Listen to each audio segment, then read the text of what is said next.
All right. Welcome to Songwriting class. We're here today with Carmen Sandim. I've got a couple of announcements to make for people before we get going with our guest today. So first of all, in modules this week, there isn't a lot of lecture-y, other example stuff. And the reason for that is that we start into workshops this week. And we'll be doing more and more of this throughout the semester now. So what's important to do is to get your own work done, right? Which is why we've had this kind of time period from the beginning of the semester till now for you to generate work. We've been doing the Pat Pattison lecture, or sorry, lyric exercises, and you want to keep doing those. Every other week we sort of alternate with the Pattison exercises and then with the workshop stuff.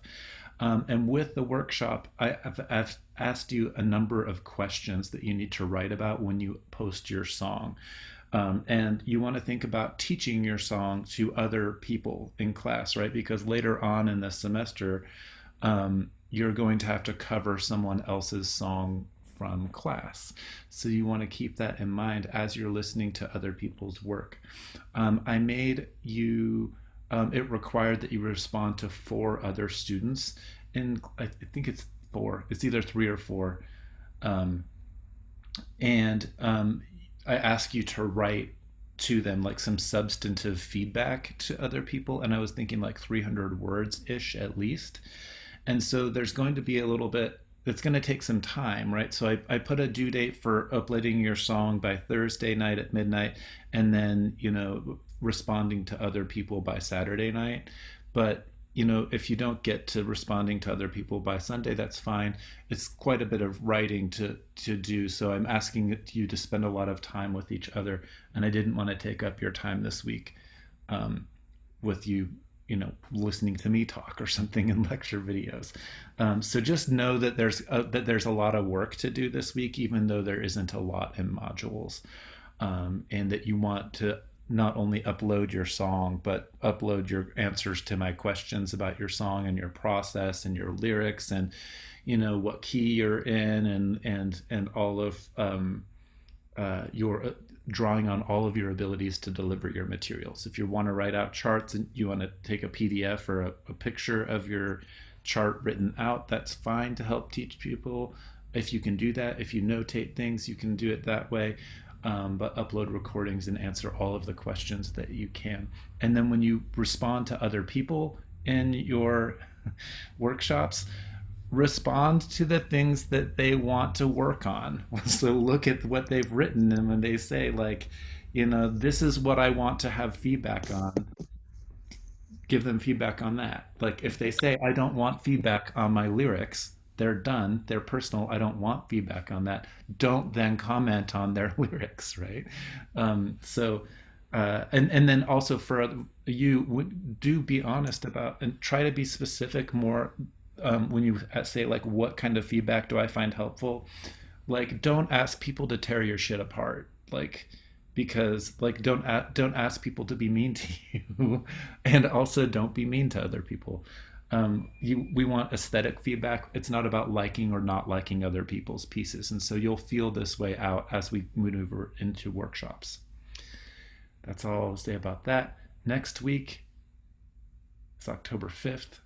Nathaniel Rateliff will be in class next week. And then I did get, for the 12th of October, Maria Kohler, who also goes by Kitty Crimes, who works in both pop and hip hop. So we get like we're getting like more and more variations of different folks. So just that's what's on the agenda for the next few weeks. Any questions before we get going with Carmen?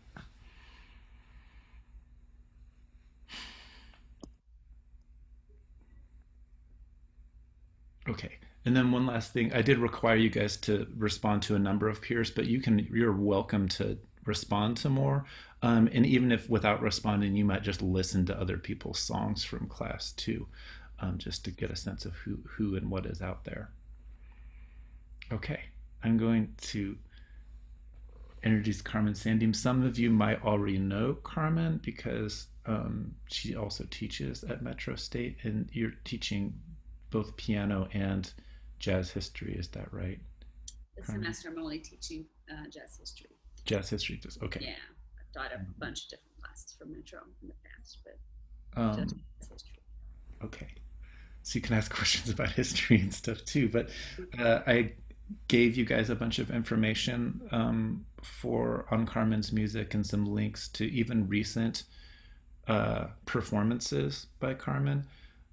So you've been performing out under COVID, which is really interesting to talk about that as well. And then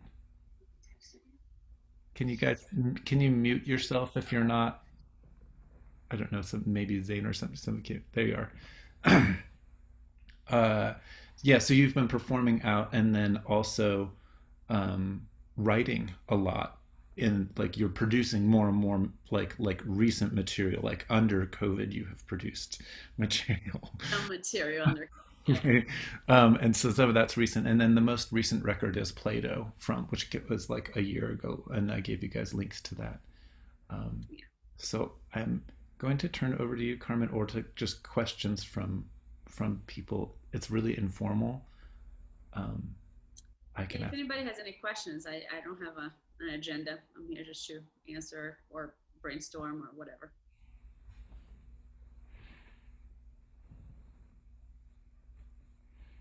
Guess there's nothing. Cricket. I have a question. Hello, my name is Donatella. Um, and so my question is, what are some tools or common techniques that you use for transitions into new parts of a song? And I watched the some of the videos that Roger had provided us, and all of the transitions were very smooth, and you know they had a really good, they were really well developed ideas of how like different chord progressions moved into each other, and I was just wondering if you could speak a little bit on that. Sure. So I to be honest, I don't have like any kind of technique in mind when I do any of these things. It's something that kind of happens naturally. But what I've noticed is that more and more recently, I've been following melody more than harmony. So like my chord progressions are secondary, and they happen just to support the melody. Now, when I do, so the melody goes places, and if you watch the videos, you notice that most of my music is more through composed. So you can't quite find out here's a section A, here's a section B. Things just kind of they develop and they go into different parts, and that development really happens with the development of melody. Um, and it seems like one thing that I have a tendency to do is to change chords very slightly, and then that kind of brings melodies to change very slightly. I think I'm gonna move to the piano a little bit here and kind of give you an example of that. I'm gonna have to let me open this to get some light here. So, for instance, I was working on something just yesterday. Actually, my daughter was playing the piano, and I thought, oh, that's cool what she's doing. She's 5. So she was doing some stuff like, I'm going to steal that now. And she had a little melody going on.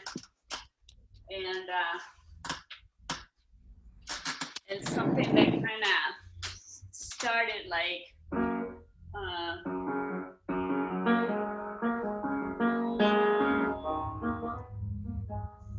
simple like that. So it's a G flat. I don't know if you can see anything here, but I don't know if it matters either. But you can't see. But anyhow, so then let's say I have a G flat major here, and we had a melody.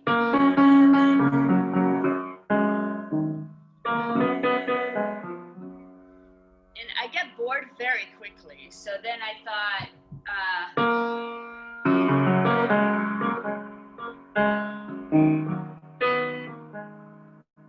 so what I would do here, what I did here, was just, what if I change this just by one note?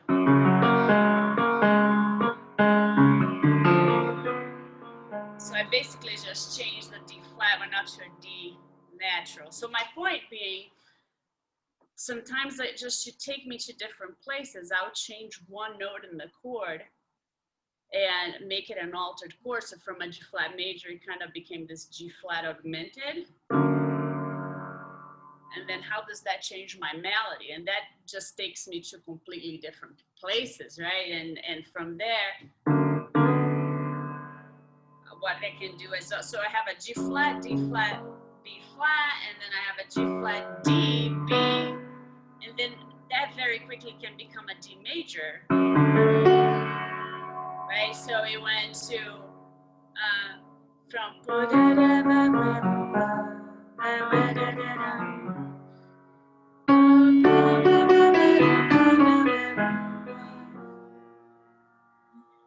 so the I that kind of just minimal change of notes here and there.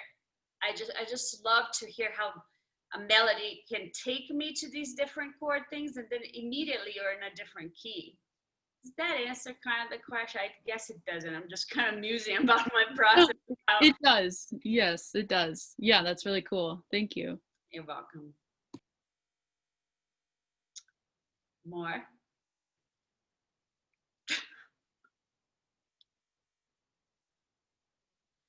Well, I guess like so. I think one thing that has happened for me a lot in my process of like my progression as a writer has been this experimentation with harmony, and I think that, you know, like as I said, I get bored very quickly, and I think it's because I've been doing music for so long, you know. So that there's this thing of like getting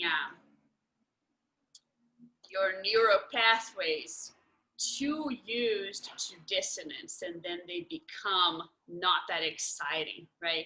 So like change, for me to stay really interested in something, it has to kind of have that ability, have like being open enough and simple enough so that there's space to really change it and mold it and go to different places. And I think in the development of my music, what I've noticed more recently is just forms kind of opened up, and for forms to open up the way that they did, it had a lot to do with the harmonic motion, yeah,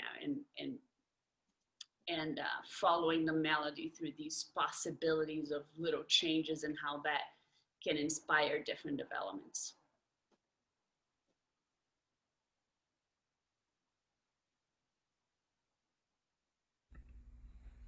Could you tell us a little bit about like your story about how you came to start making music and stuff, and like where you're from and stuff like that? Your Sure, education background, if you feel comfortable sharing that. sure. So I'm from Brazil, and I started playing piano very young. I went to a very strict school in Brazil, and if you misbehaved, they put you in a little room and locked up and left you there for like hours. And that little room had a piano. So, and there was this nun that took care of us in the little room, all the naughty people, and I was always kind of approaching the piano, and then I was like, no, you can only play the piano if you take piano lessons. So it was a real practical decision for me to ask my mom to put me in piano lessons when I was 7. You know, like, I end up in that room all the time, and I'd like to try that beast of an instrument. It was huge, you know. So I started taking lessons in Brazil when I was about 6, 7. Did a lot of classical music at first. My first real job was teaching piano when I was 15. And then from there, feeling like I didn't have feeling kind of bored of classical music, looking into jazz, looking into that kind of thing, more improvisation and even writing. And then when it was college age type of situation, there wasn't really much for me to do in Brazil. They didn't have, at the time, any jazz programs down there. So I applied to a bunch of schools here, got a scholarship at Berkeley, and came to Boston to do my undergrad at Berkeley in 1996.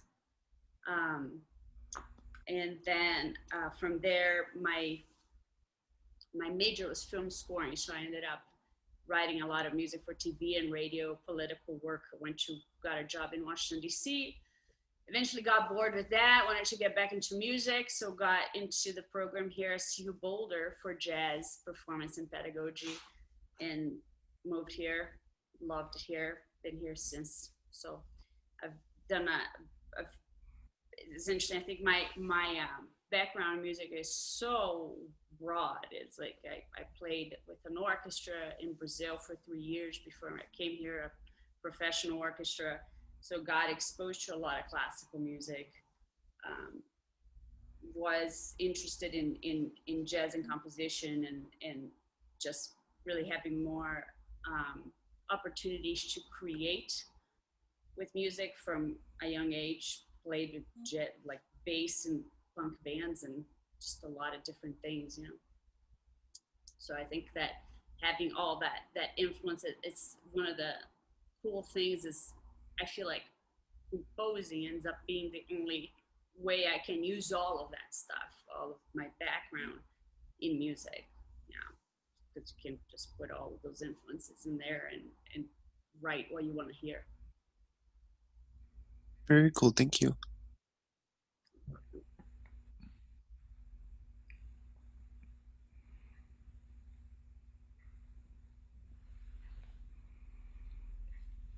Carmen, are you, when you deliver your material to your band, um, do you go through questions about how do I keep my own sound while having other people perform my material? What kinds of decisions do you make around that and personnel choice and Right. how you how you write your stuff when you deliver it to other people? So I had the same band for a while, as you know, Roger. Till a few months ago, my band has been the same for like 5 years now. Now it changed, but for more than 5 years, I feel like you have to. I never ask people to play any in any way that is not their own. I never like give people any kind of direction other than the notes on the page. So choosing the right people is super important, right? So for my album Play-Doh, it was interesting because like the musicians brought so much of their own vibe into the music. It kind of ended up being something completely different than what I first envisioned, and so I don't really give people direction. I give them the notes and I let them do what is good, what they want to do, and what they hear in their heads, and it ends up that influences my way of writing. So like for the album Play-Doh, my charts, like the other day I was giving somebody else that is a new person in the band my charts, and they saw, oh, interesting, it doesn't say guitar, it says kaboo. It's like, yeah, that's because I didn't write a guitar part. I wrote a part for kaboo. I didn't write a drum part. I wrote a part for Drew. So because if you play for long enough with somebody, you hear what they bring to the music, and it influences how you hear the sound of the instrument, right? So I let them do what they want to do, and I let them that teach me about what their instrument is too, because of course I don't play the drums. So yeah, so I try to just choose people that I trust, that will, from hearing their past music, that they will bring the right flavor to the thing. But it's really hard to, like with music, like what I write, it's kind of hard to see it in the future because I don't think the stuff that I write is really I can't really compare my, you know, like, is it jazz? I don't know. Is it jazz? Is it Brazilian jazz? I don't know. There's some stuff that sounds kind of classical too. You know, so it's hard to kind of predict what they're gonna do with it. But I trust their musicianship from their choices that they did in the past, from hearing them with other people.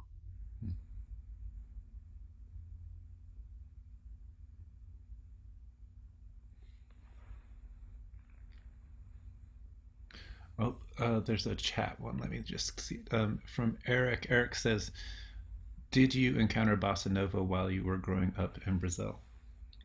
Definitely. Yeah, for sure. And it's growing up in Brazil is interesting because bossa nova in Brazil was really not that popular by the time I was born. You know, by the time that I was of listening age, I guess I should say. But it was bossa nova was kind of a symbol for the political situation of Brazil at the time.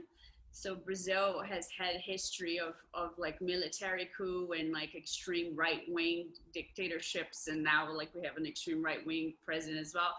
And it bossa nova and just the whole movement of samba and all of that had a this undercurrent of being more progressive. So it was almost a political statement to like bossa nova and samba, you know, and reject what was going on in the regular radio station. So I, I was attracted to it first um, because of that, and then later because of the aesthetics Mhm. and just like the richness of the harmonic sense of the music and all of that. Yeah, can you say a little bit more about that and like Tropicalia music or like Caetano Veloso?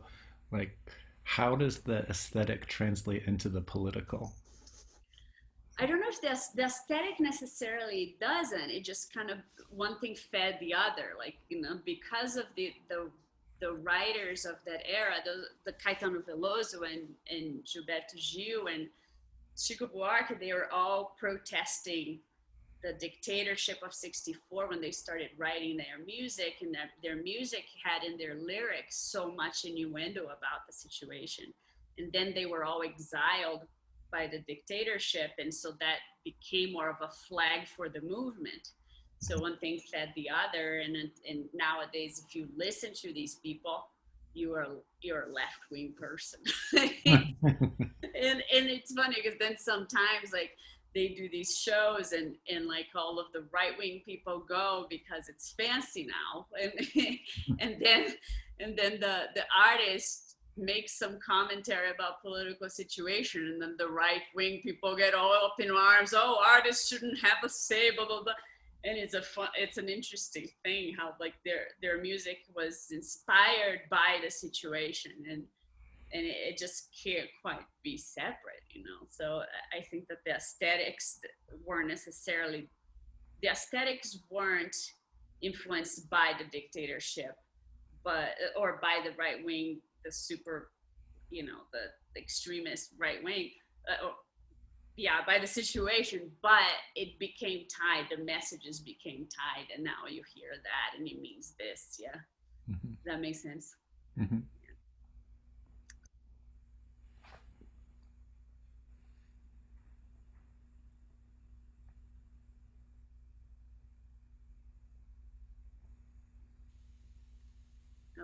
I see a chat here more about that from someone who grew up in Brazil.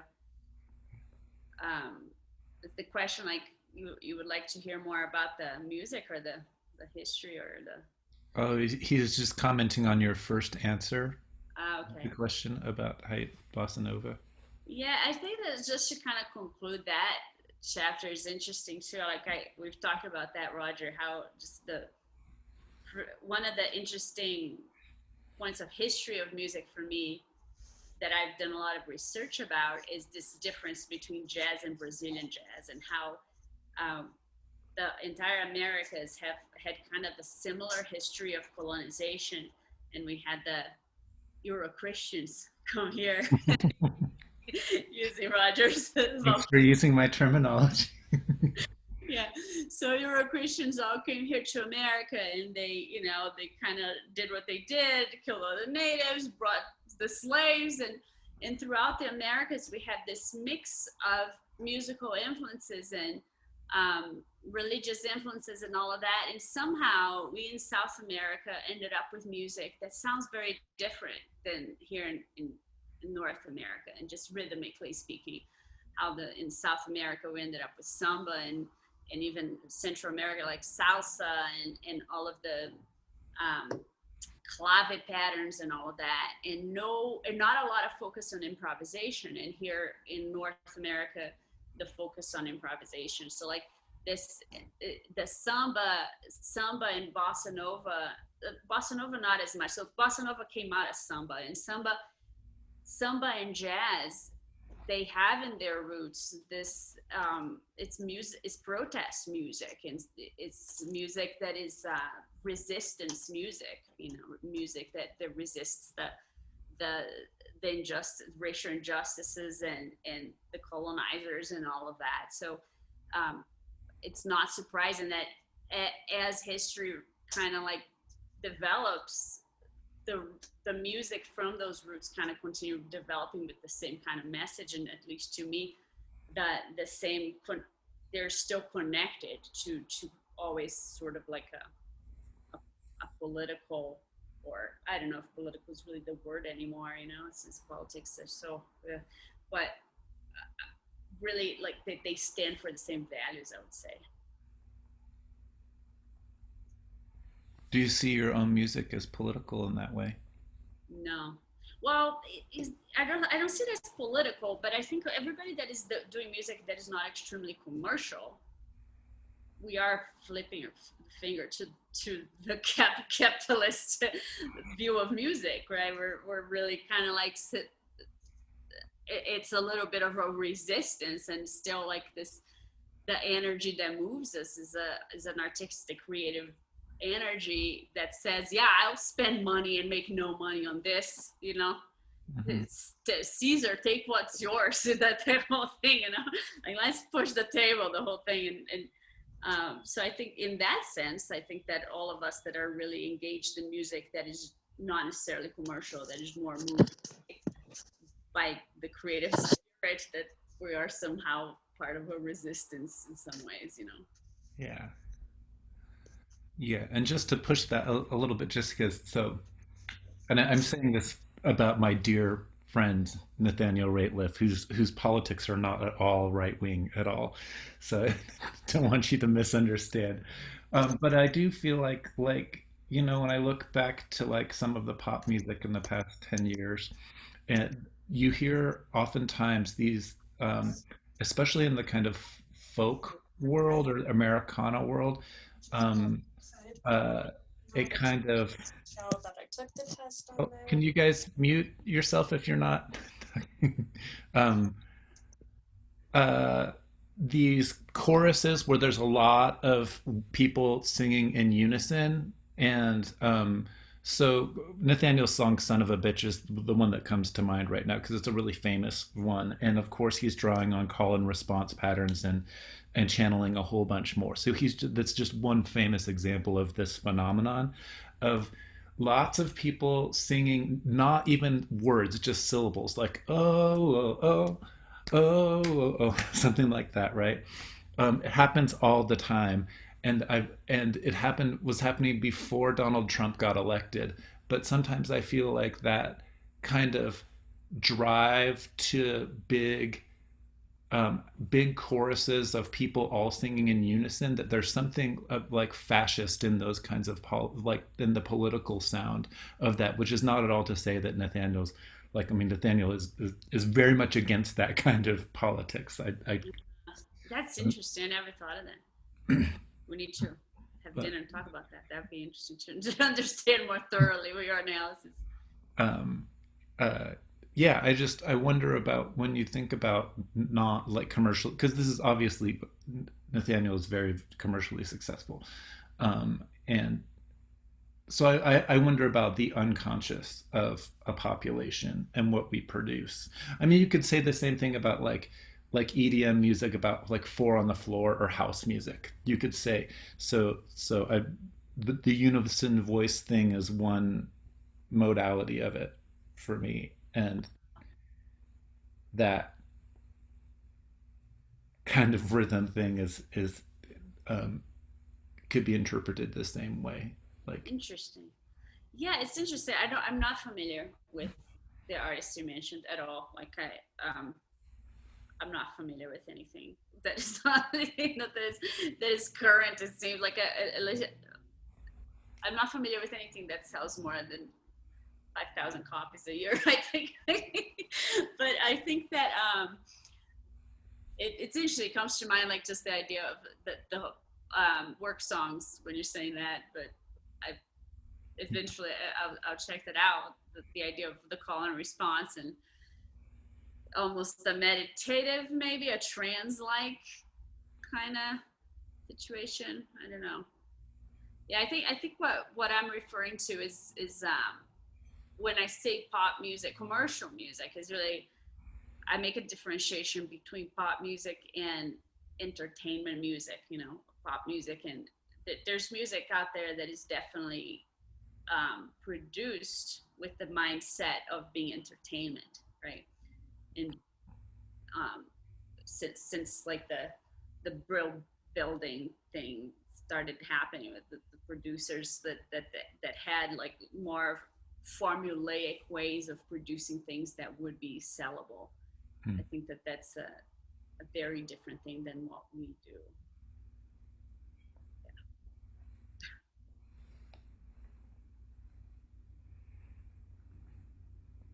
So you don't really listen to any commercial music at all, or any pop that's like on the radio? So it's well, sometimes things kind of come up my way, and I will listen. It's not that I'm against it.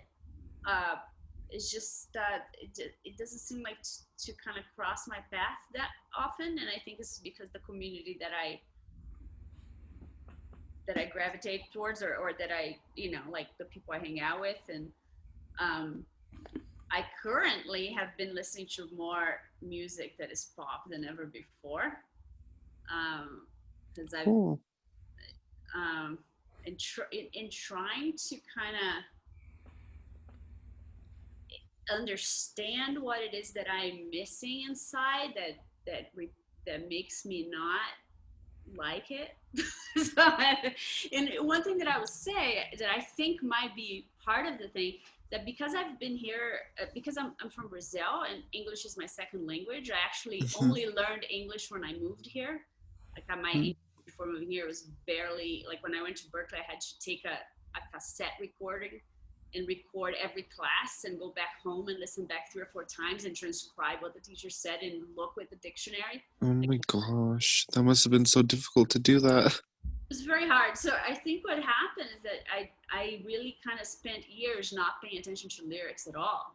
So my brain got really used to just paying attention to the sound, to the melodies and harmonies and rhythm, and dismissing the language, dismissing the lyrics.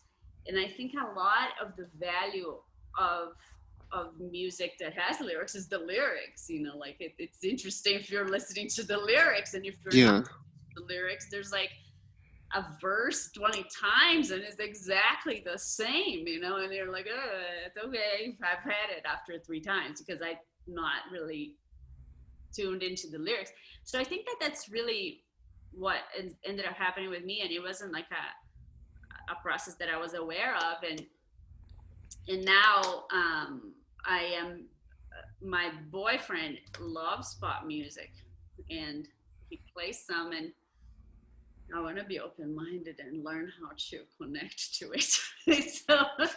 So like I've been listening to some stuff, and I can't even remember their names, but like some of them are like, yeah, that's kind of cool, and yeah. So I think it's this thing of really connection, but it takes an effort for me to listen to the lyrics. It really takes a lot of effort.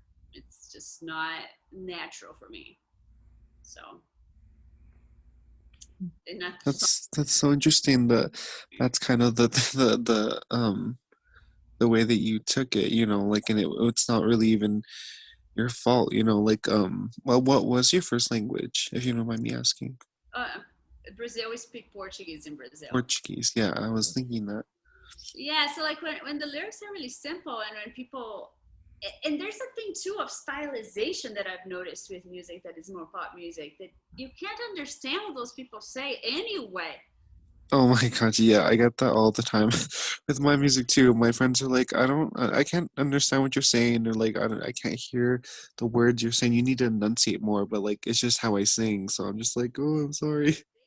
And I get it, and it's so cool sometimes. It's like it's almost like the voice is imitating an instrument, and the enunciation is secondary, but it's another barrier for me in the pop world as a second language speaker.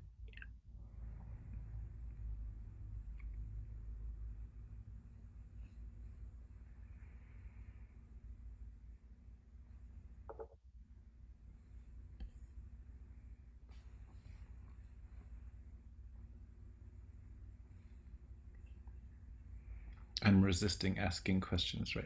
Because I already asked the number. So Yeah. Well, you guys let me know if any more questions, or I'm a blabber. I can just talk forever. So if that's what's gonna happen, I can do What that. are you working on as of recently? Are you thinking about maybe releasing another record?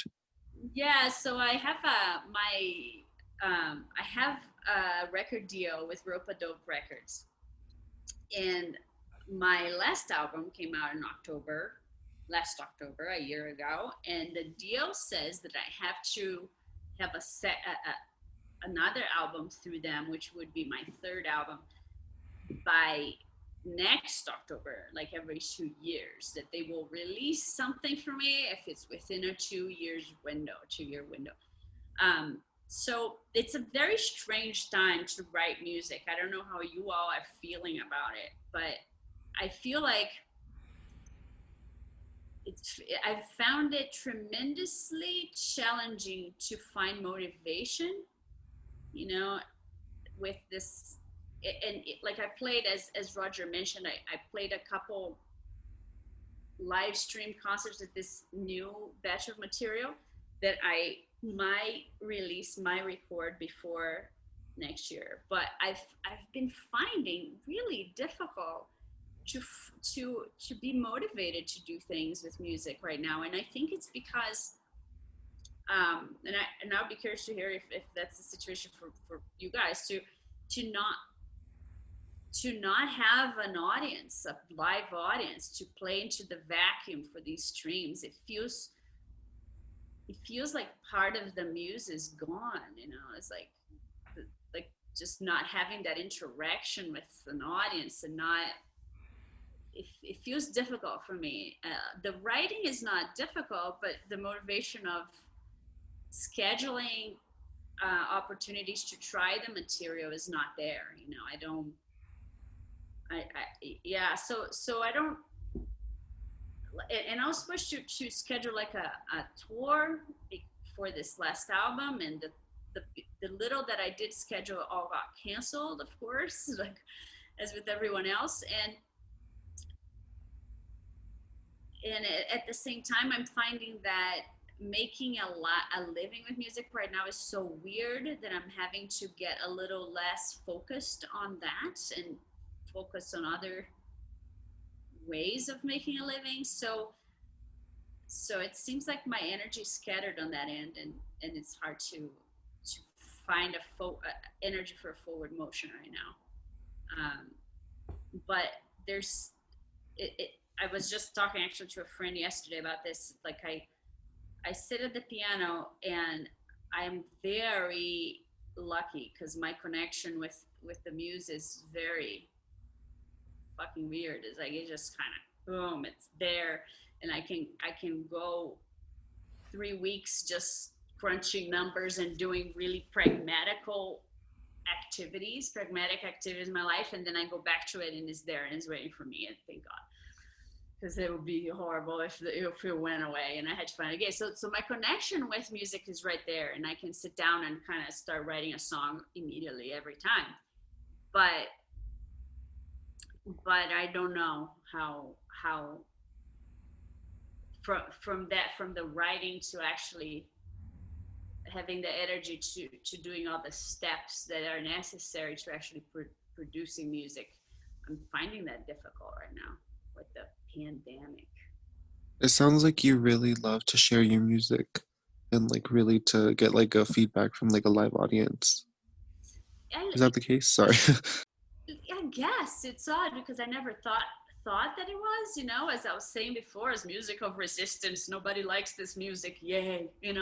But but turns out that with not having a little bit of it, I don't know. Like I think when I write, one thing that I've noticed about every song I write is that even if it starts out extremely depressing, the act of writing music changes my mood, and it changes my inner world, and to an extent that the music always transforms into a positive thing at the end.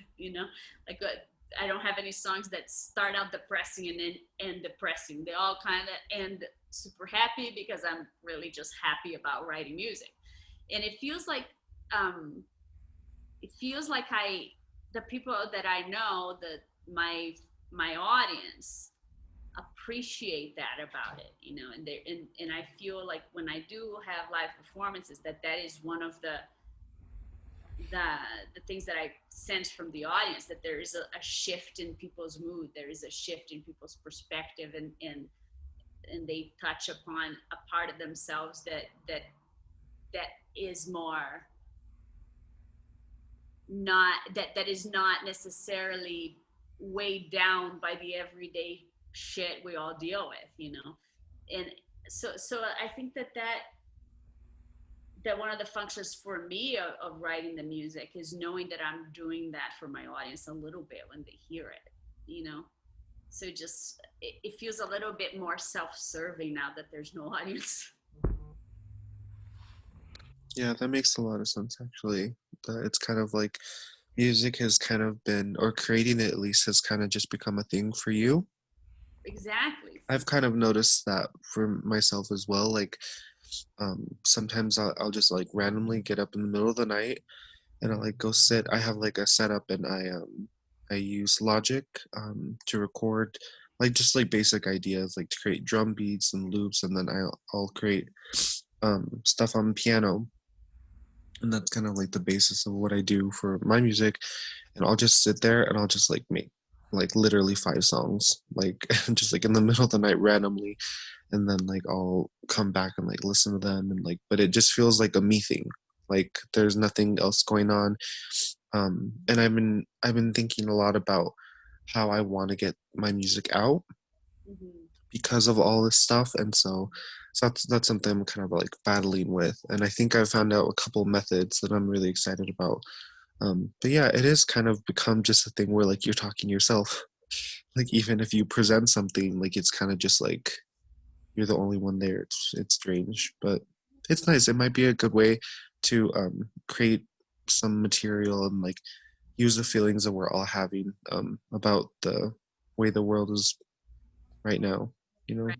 Right. Yeah, I do agree with that, and I do think that is to channel some of that energy is can be positive. And I've written a lot, that all the material that I played in the last two streams I've written since the pandemic started, and there is more of an introspection going on in general, for me at least in my life, and that translates into music very well. It's just, I think it, as you said, that it's hard to, it feels a little strange. It's more self-serving. Yeah. But that might be a good thing though, is my thought. It's like it feels weird, but sometimes you need to like sit and look at the material that's like pouring out of you, because I don't know, I think it might tell you something about yourself. Oh, definitely. I think that definitely. Yeah, a lot of people that listen to my music, they say, "Wow, like, wow, there's a lot of shit there." They So, start they start trying to tell you about yourself. They're like, oh, I noticed some things about you through listening to your music. probably, yeah.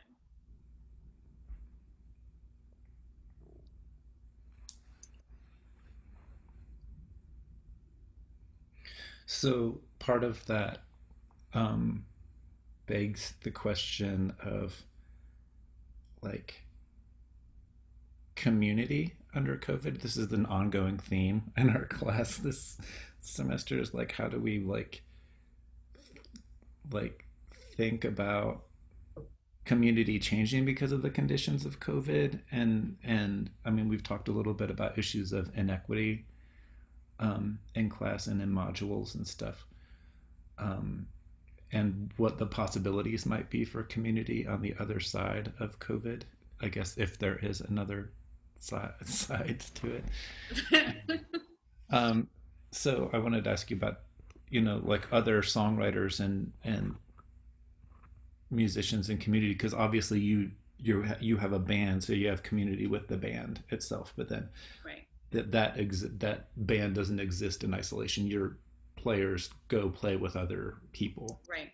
Whereas Right. Erin Roberts, who was in last week, is up in Fort Collins, and she was like, in Fort Collins, if you pull somebody like a drummer from another band, it's considered a predatory act Ooh. up there. So I'm wondering how you think about community in this Right. place that we're in.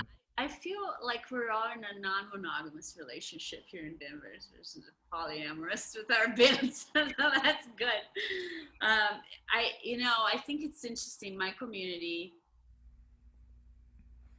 um, I think that the jazz musicians are really struggling right now. It's been really hard on the jazz community, as you all can imagine, and so people are doing their thing. It's interesting because now it's like that there's more opportunities to perform a little bit more than maybe a couple of months ago, but still not enough for people to make a living. So people are kind of getting a little scarce. So like this pianist, for instance, Victor Mess is an amazing jazz pianist, and he had to get a job like driving an Amazon truck. So there's a lot of that going on, and so the community is getting a little bit more unfocused, and I do wonder what's going to happen if this keeps going. So, um, and but people are trying to do their thing. So for instance, my drummer Amy Shelley, her wife has a dance company, and they're doing a dance show that I'm actually playing for this week, and they are kind of creating different ways to present that are more health conscious. So like they rented an entire building, and the show now is like the audience walks through the building at groups of 5 people at a time, and each different room has like 2 dancers and 1 musician. So in some ways that there's like this the people that are resilient enough or in a situation that allows them to are creating more. They're thinking outside the box and creating performance delivery mediums that will work through the situation. So I think out of that, some beautiful things will come out, and some ideas that are new. And but it's I don't know. It's pretty. I don't want to sound super grim about it. It's kind of horrible. It's kind of. I think for most of the community, we're just depressed and kind of worried about what's going to happen, and they're not playing that much, so they're not doing a lot right now.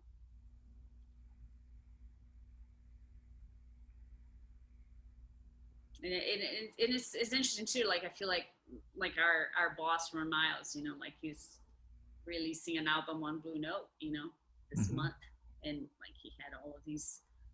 He was gonna travel and do all these things, and he's not. And I was asking him, are there gonna be streams? And he's like, no, I don't really have a band. So I think there's a cooling down, a cooling down of I don't know if it's cooling down of activity of creativity, but definitely cooling down of output. And maybe if I want to be optimistic, I'm thinking that maybe that's like a hibernation, that winter, and then comes spring, boom, yay, maybe.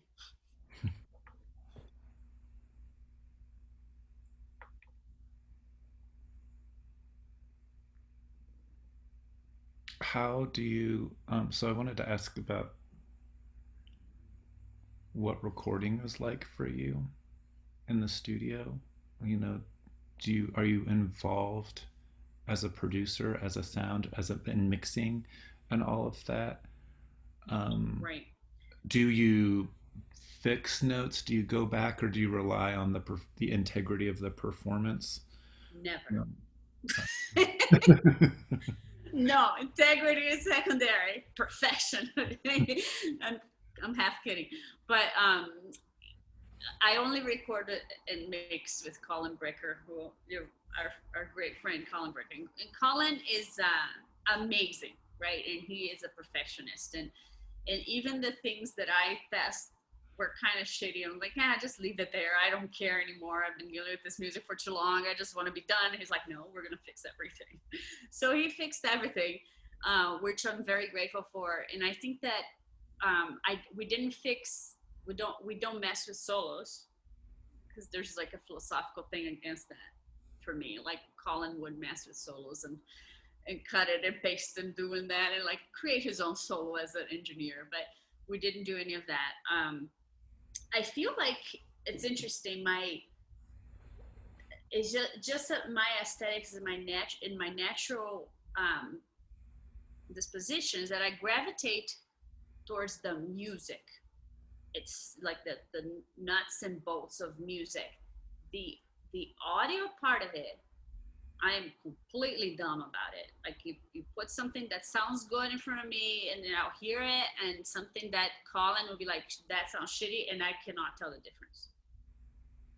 My ear goes towards the nuts and bolts of music and not sound.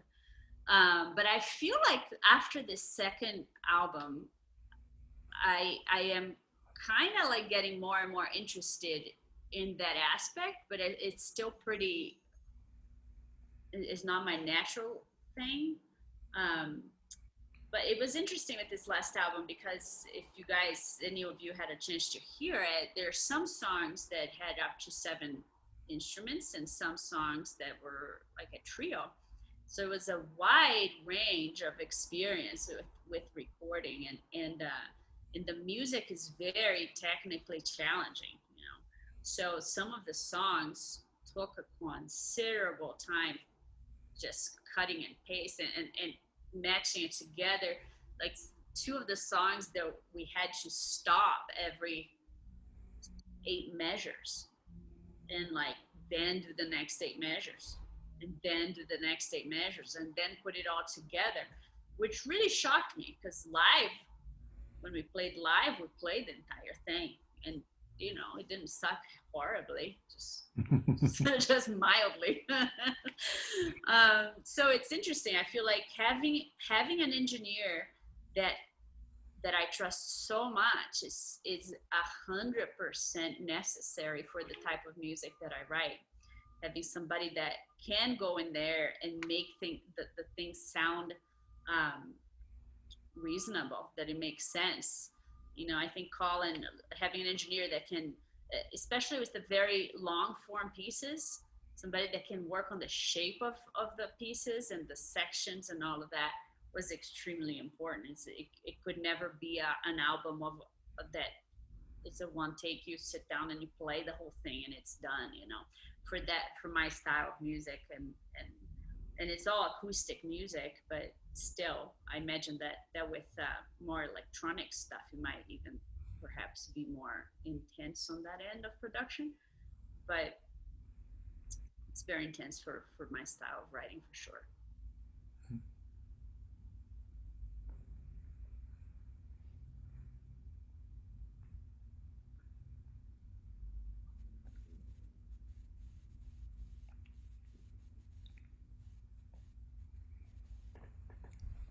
I have like I can ask questions all day, but I just want to make sure that students get to talk.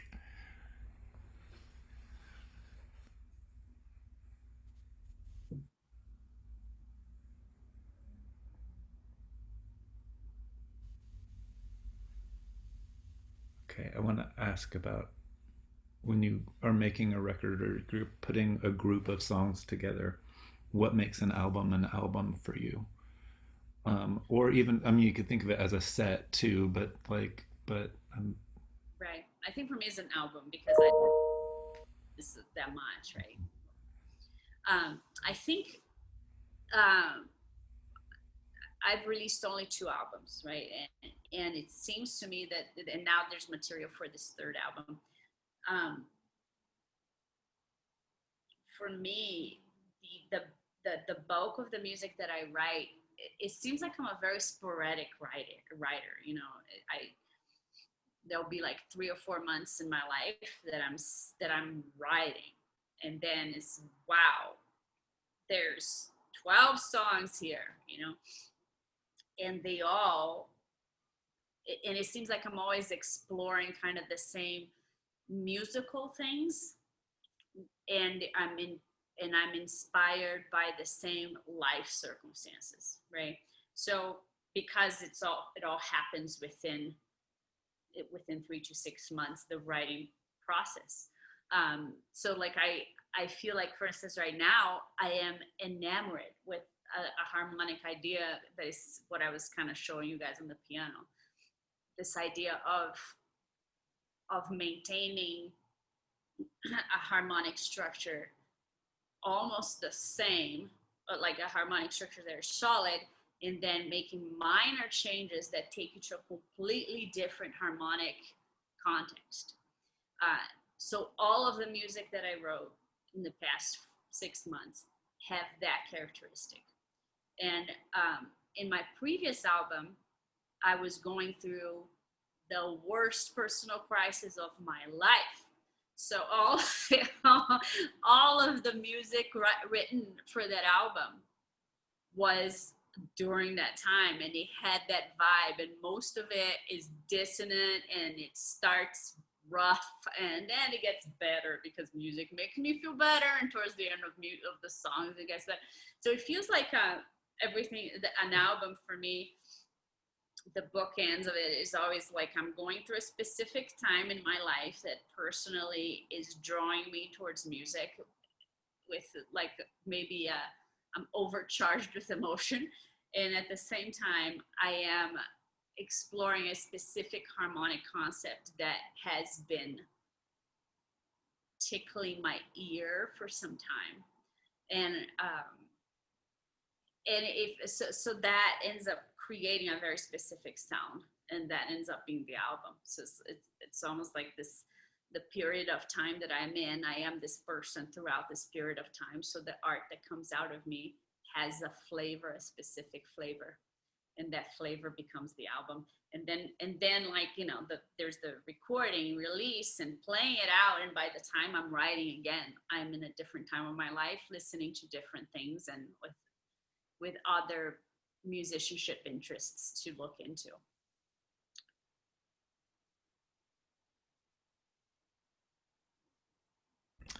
Someone asked, Heather asks, who would you say is your biggest musical influences?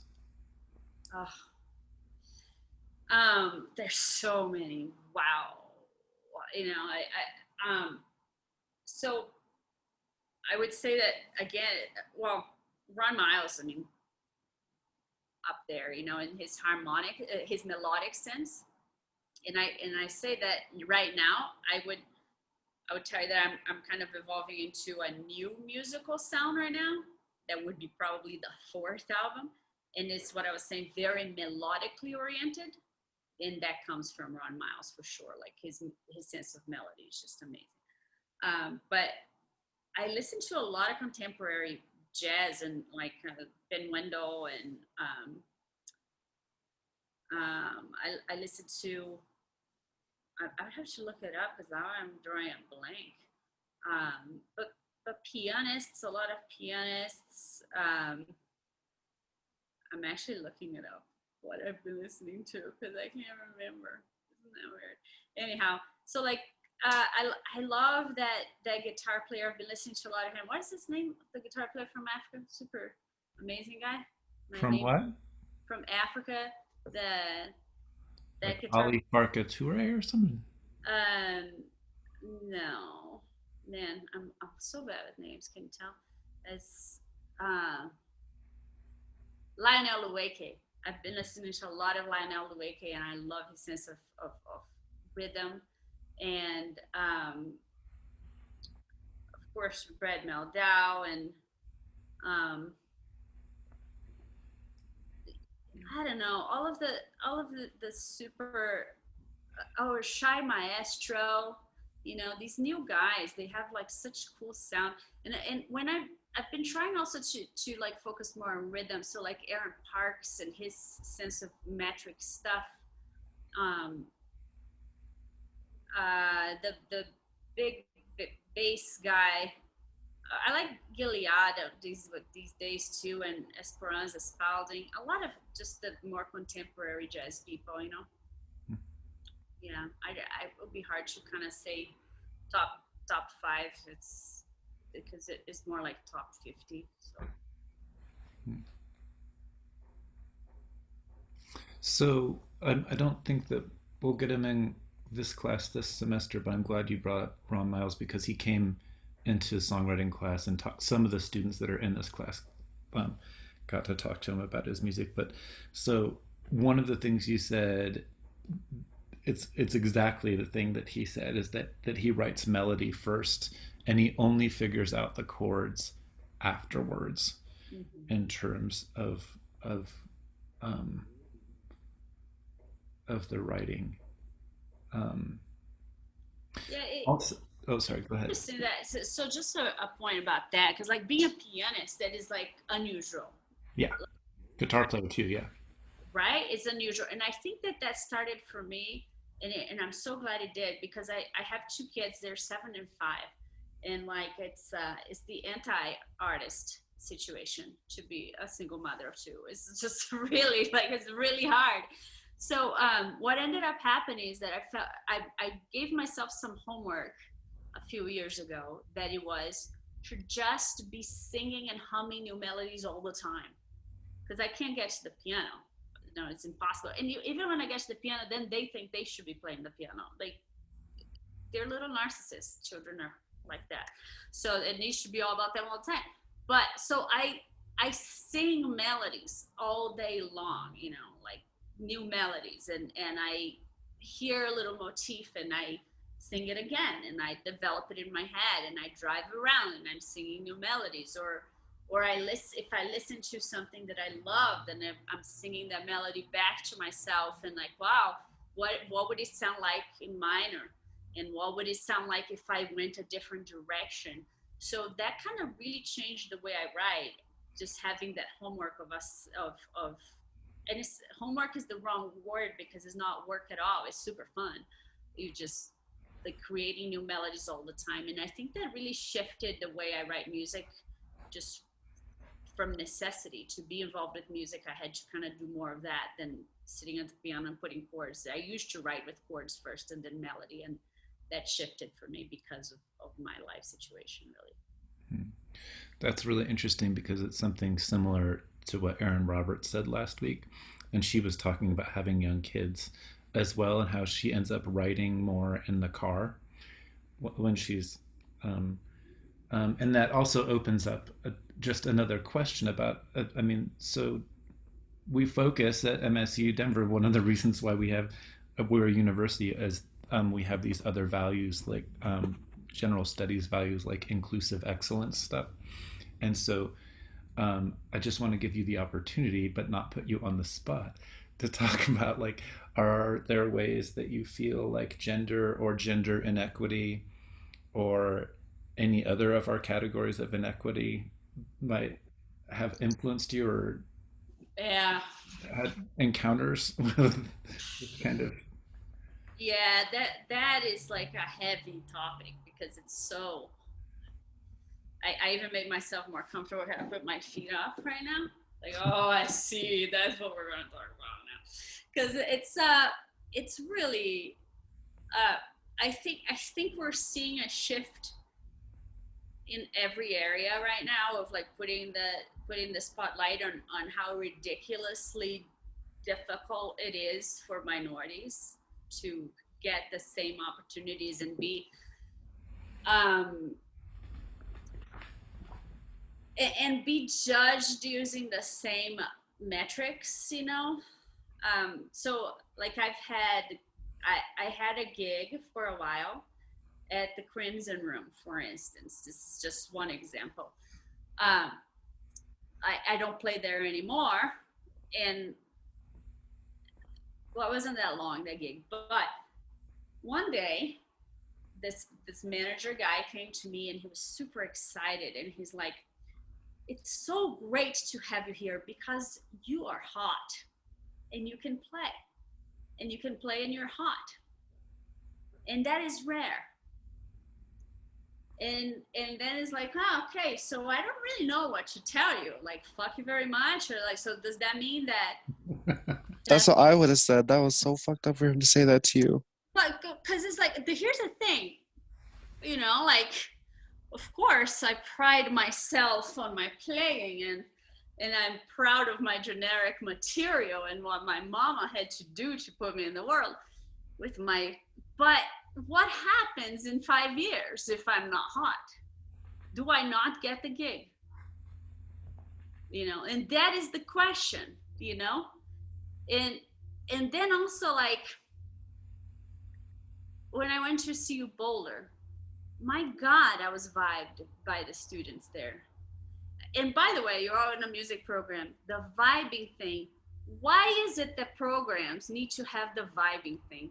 Oh my God, vibing is such a stupid, it's horrible thing. But I was vibed by 95% of the people there, and they're all men. I was the only woman in the program when I was there. When I was at Berkeley, I was the only woman in every room, in every classroom I had. And it feels funny, it feels like,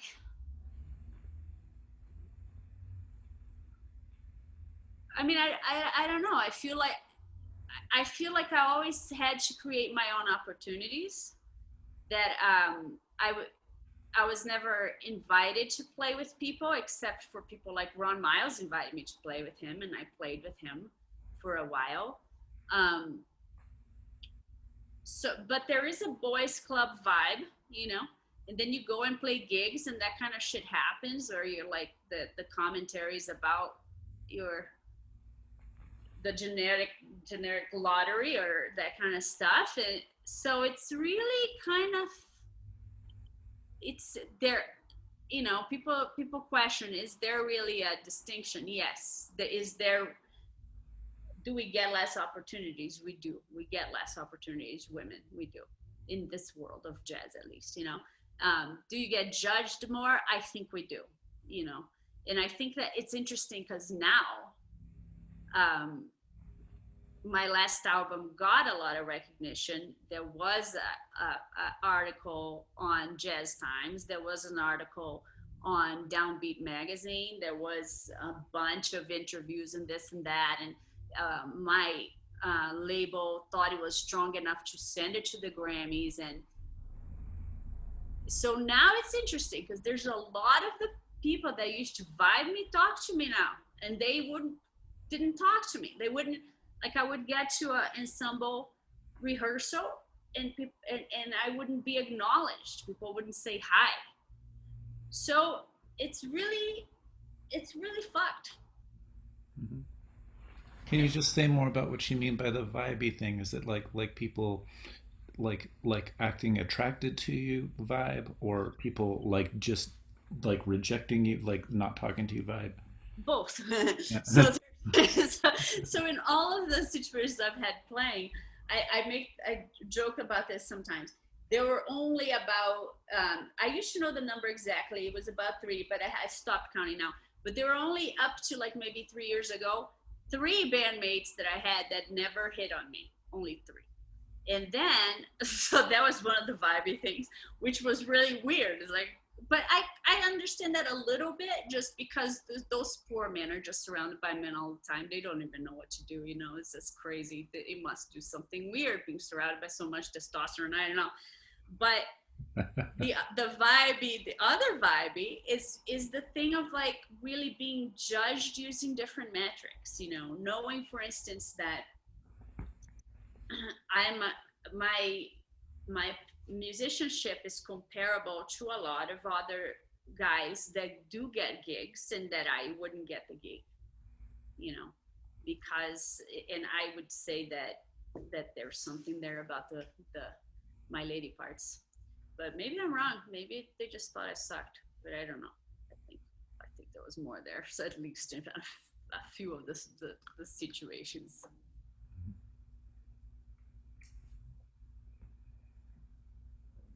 Anyone else have thoughts or comments on that? These topics?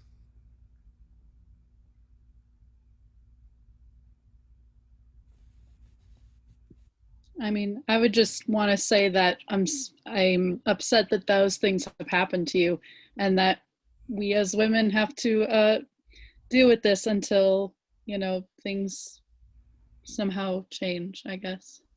Things that change, I feel. I think that things are definitely changing. Things are. It's a weird time right now. I think the world really sucks right now, so it's hard to even have any kind of perspective of optimism. But the fact that we're talking about it is different. I know. I remember being interviewed about this about 15 years ago.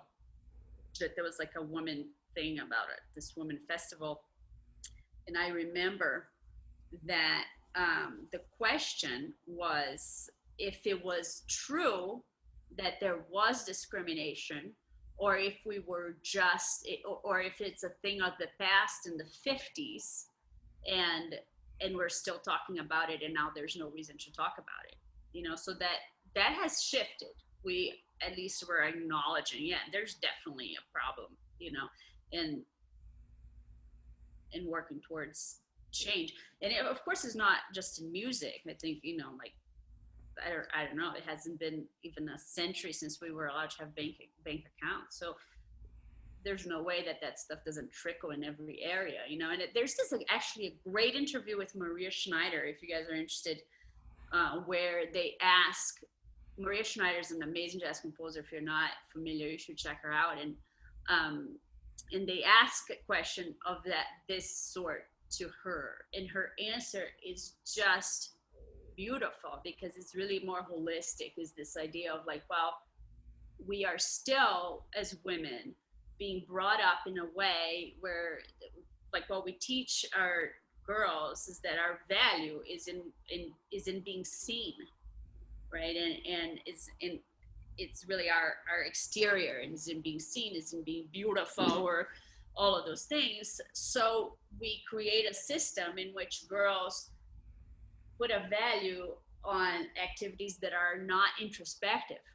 So we do have less women represented in a lot of areas it, that require more introspective time and being inside and not being seen. So she's talking about really a thing that addresses the other side of it, of like the psychology of women growing up, and where we place our value, and then it being reflected to us on the outside as well. And so there's like these two sides of it, of like, how do we change that scenario from day one to girls, and how then we women that are there already out there in the workforce, then it's more of like, how do we change the way that we're judged and all that. So it's a multi, there's so many factors there, there's so many angles to think about. But that interview is really great, the Maria Schneider interview. If you YouTube it, it's really, really inspiring stuff.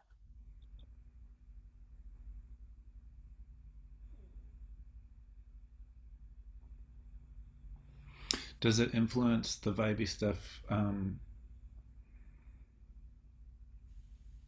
Has it limited or really directly influenced on who you ask to play in your bands? Totally. Yeah. 100%. 100%. I know it sounds obvious, but like, can you talk about how and why? Um,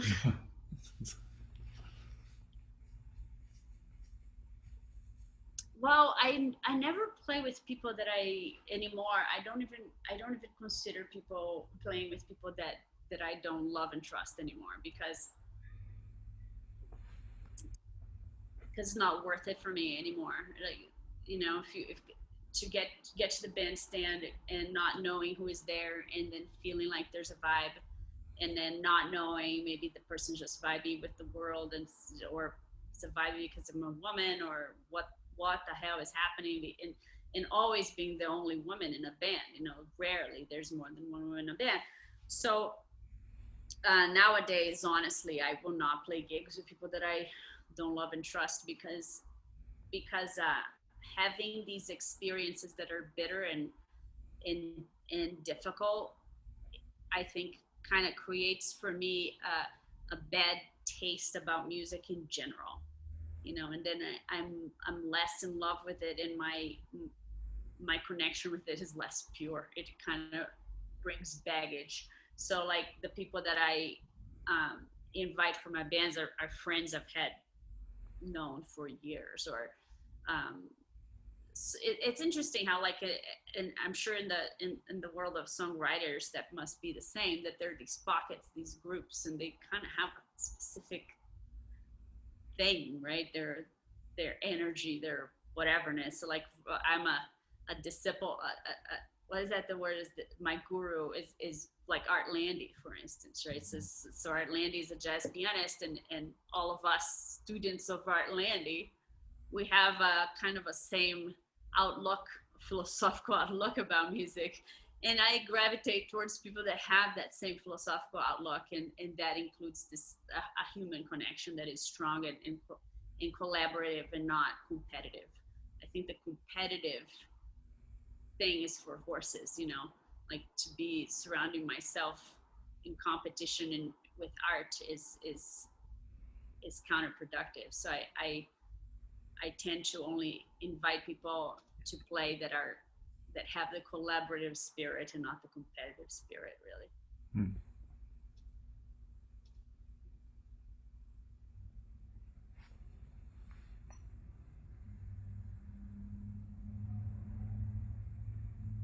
How do you negotiate the difference between collaborative spirit and competitive spirit when your music is really, really technically difficult to play?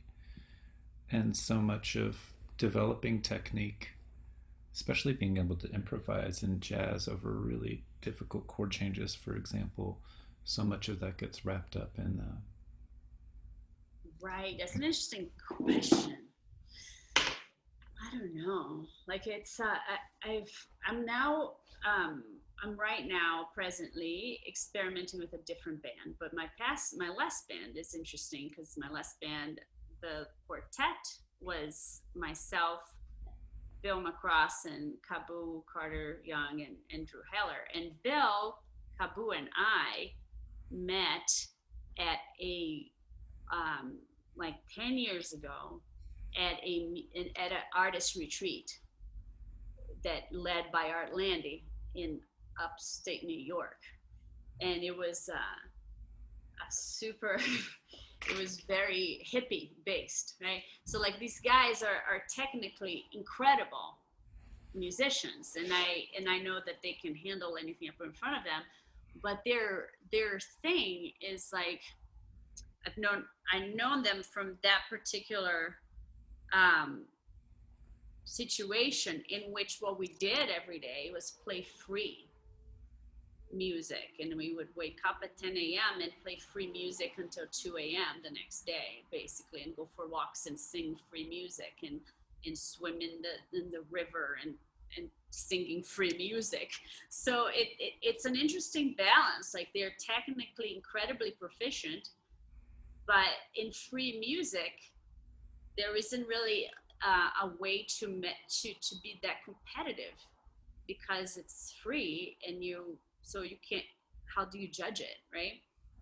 Um, so I came became acquainted with them in that scenario where you can kind of where you develop a relationship that is based just on creativity, and then it's not based on playing like rhythm changes at 360 beats per minute, so it's interesting now that you're saying that, because I realize that a lot of the people, like I don't know that many people that can play this stuff I write, and and it's not just because I mean it's hard stuff to play, but it's weird. It's very weird music, you know. So I never thought about that aspect of it maybe having the competitive vibe just as a part of it because of of the writing. Is that what you're referring to? Yeah, yeah. Well, and I think that there's historical stuff like it's like is hard bop like masculinist kind of music aesthetically, in its focus on like the more and more esoteric types of chord substitutions and the faster stuff that would, and it is meant in a racialized way, for example, to like cut the meat from the chaff. It's like, like for African American people having to play at a much higher level Right. to beat out because they're not going to get the jobs, for example, unless they really are just effing better than someone else. But then the avant-garde comes in, and I think that what Ornette Coleman and people who are playing free music do is they are commenting politically and aesthetically on that competitive moment, and that's why the free music gets associated with anti-capitalism. Right. Right? Like, I mean, it is part, like, you can't separate the two. Right. um so Yeah, but it's funny too because even like bebop, like it is anti-capitalism, right? It basically like the swing era. Swing era was the era where that jazz was the most popular style, and is succeeded by bebop, and everybody hates bebop, because nobody wants to hear that shit. It's like so many notes and such. But I think it's interesting because one of the cool things that development in jazz right now, I feel, is that we've gone to the end of the line of technical development, and now like we're listening for and being interested in melodic expression that is that that is more human and less machine, and more instinctive and less technical in some ways. So I think that a lot of what I write is difficult to play, maybe meter wise, or but there is but I don't choose my players because they can play fast. I choose my players because they can play beautiful. mhm. They so like what they do with the changes when they're improvising is that is lyrical, that is ideally, especially in this new batch of music that I'm writing, the listener cannot tell when people are improvising. Right. Good. That it will go from the melodic material into what a musician is creating on the spot, and that it will not be a opportunity to show off your chops and your licks. And partially the creation of these chord changes that are kind of weird and they weave is like people can't just plant in a lick and that is transposed in 12 keys. Um, so if they can play fast, I don't care at all. They will have to study the music because the music is intricate, but I don't choose them because they can play fast. Yeah, so this reminds me directly of Ron Miles, and only because I've played with him at times too, like this philosophy. So I'm not an Art Landy student, but I am a Ron Miles student, and I really like Art Landy, but I'm not his student. Um, but at least in Ron's bands, one of the rules is that anybody can play or solo or step out at any time that they want in the music. And uh, at the same time, if you don't know what to play in the music, you can always play the melody. The melody can be happening at any moment of the material. But then on top of that, if the audience is very clear of the melody, if you have a sense that the audience can hear the main melody really strongly, become a backup singer. Ah, wow, that part I didn't know. um, so those, I mean, at least in the bands that I've played in with Ron, these are basically kinds of the rules, but they're you can hear that there is this collaborative moment, but it blends between what's improvised and what is not, what's on the page. And I wonder about the political possibilities of that kind of moment, Right. that's, you know, then Ron's records are like the recent record is like I Am a Man. It's like the material is directly related to racial situations, right? To the movement for Black Lives. the content of the material is doing that at the same time that the politics of how we play Right. is doing something too. Right. Um, and it's a subtle thing because if you don't really listen to jazz or improvised music, it's just like, oh, that just sounds like there's a trumpet or there's a cornet, so like it just sounds like jazz. But it's yeah, Meldau and lots of people have been listening to songwriters. It seems like in jazz. Yeah, and using that material and looking for, yeah, I think especially harmonically speaking, it has really influenced this new batch of jazz musicians a lot. Hmm. Yeah, and then it becomes kind of like fetishized too, and like these weird way. Like there's the people like you. It's really cool for jazzers to like Elliott Smith or Bjork or maybe more recently David Bowie, and and it's like and then but then in this and that like in the indie songwriting world, like we talk about, yeah, trusting people. Like it's all based on trust and who your friends are, but like when you're like a white dude and you like grow up around white dudes and you just keep gelling into your white dudeness and making indie folk music and just as an example then it seems to insulate against the collaborative moment. So then how do you establish a authentic relationship, you know, um, across gender inequity or racial inequity, right? I mean, we talked about this with booking agents with Jake Miller and stuff. It's like all the booking agents in town are white dudes, for example, which is basically Denver. There's a couple of women, but how does that like so like you end it like on the one hand there's this relationship based on intimacy and trust and love, and at the same time there's a difficulty in building authentic relationships with people outside of your own friend community of who you trust and love. Right. Yeah. Yeah. It is definitely kind of, it becomes kind of a circular thing. And yeah, and honestly, like I feel like for me, I run this program for the gift of jazz, which is we do school visitations, you know, and talk about history and talk about our instruments and what jazz is and all that.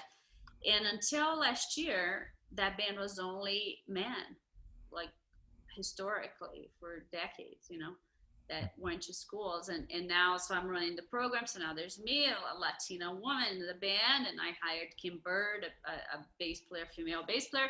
So I feel like almost to be, not to be too pessimistic, but I think for my generation, it's all fucked already. You know, like it just is what it is. It's a little bit, you know, like I'm gonna play with the people I feel comfortable playing at this point, and not gonna take a lot of chances, like looking if some other people are gonna vibe me or not. I'm done. You know, I have 2 kids. I'm 40 something.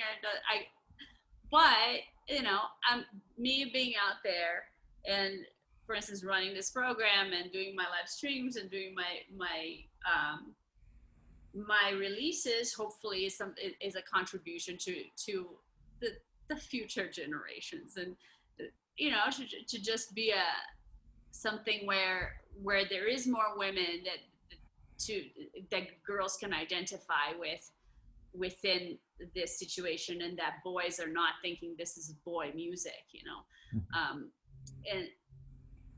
And I think that it is going to be progressively better, but I think you're right. Like I will play with people that I'm comfortable with at this point, and I'm not going to be taking that many chances. I'm good. Like, you know, like I don't feel like experimenting with finding out if somebody's vibey or not anymore. So Okay, it's past 12:30, so we should end things. But I just want to leave the floor open. Did any students have any comments or questions before we go?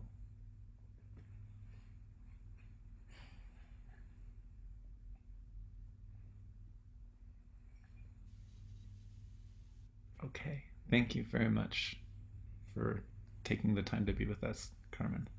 course. Thank you for having me. All right, guys. Okay. Carry on. Bye. Right. I'll talk to you soon.